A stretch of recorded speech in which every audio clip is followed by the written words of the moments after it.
midwives, and he instructed them that when a Hebrew boy was born, kill him. Well, these midwives did not follow, and the Hebrew slaves continued to grow. Eventually, the Pharaoh became so hatred towards those Hebrew slaves that he made a decree. He put out an order that male baby boy Hebrew slaves were to be killed by casting them into the Nile River. Let's look at America. We brought blacks into this country as slaves. We never intended them to be anything other than a slave.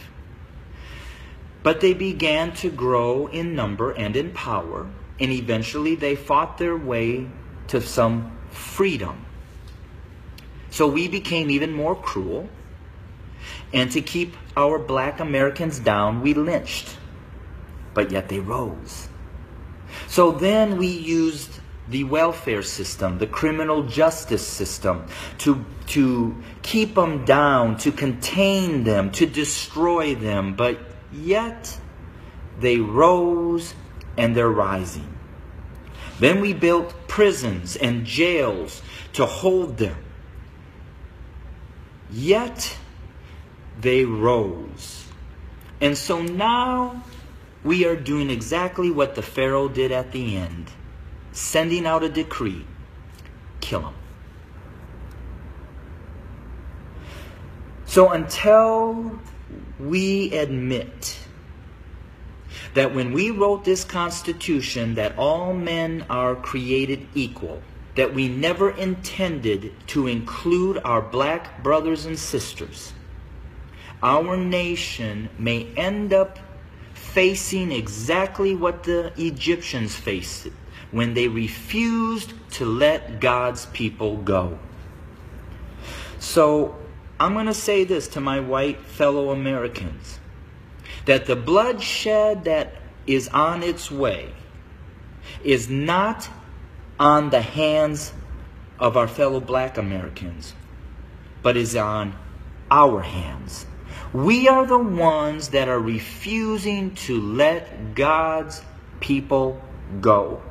We are the ones that are refusing to acknowledge that we do not value our black brothers and sisters as equal individuals or equal Americans as us white men.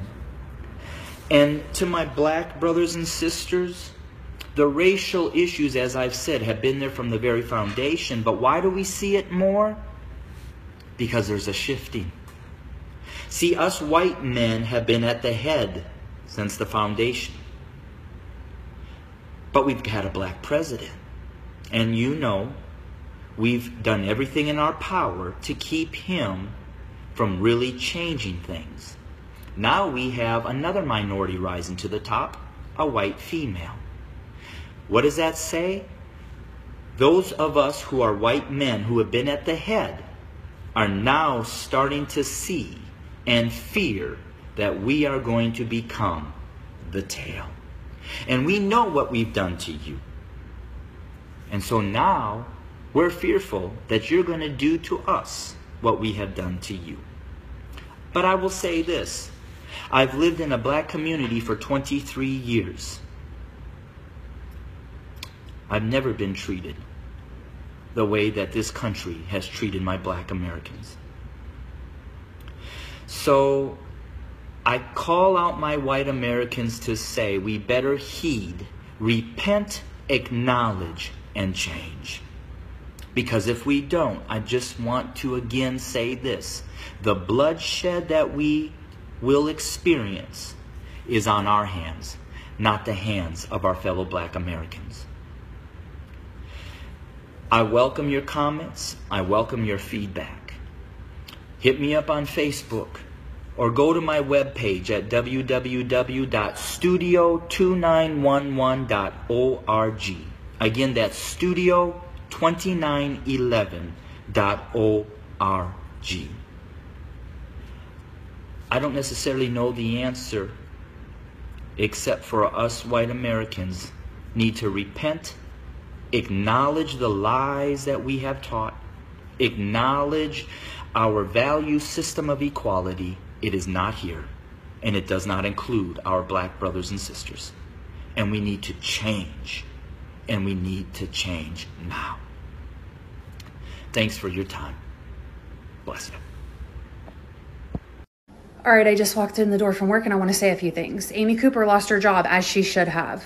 George Floyd lost his life because a Minneapolis police officer suffocated him, and the 3 officers that stood by did nothing. Now, they were all fired, as they should have been. But this is for my fellow white people. We need to do better. It's not enough to say Black Lives Matter and think you're being progressive. If you see a person of color or an indigenous person being harmed or harassed by the police, you need to step in. You need to say that person is my brother or my sister, my son or my daughter, my mom or my dad.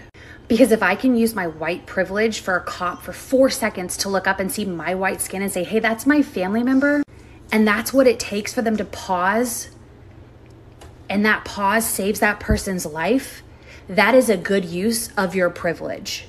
That is a life-saving use of your privilege. So again, white people, step up.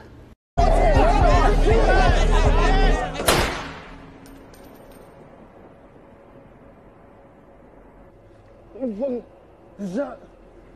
shot me, bro. You shot me. I got a daughter.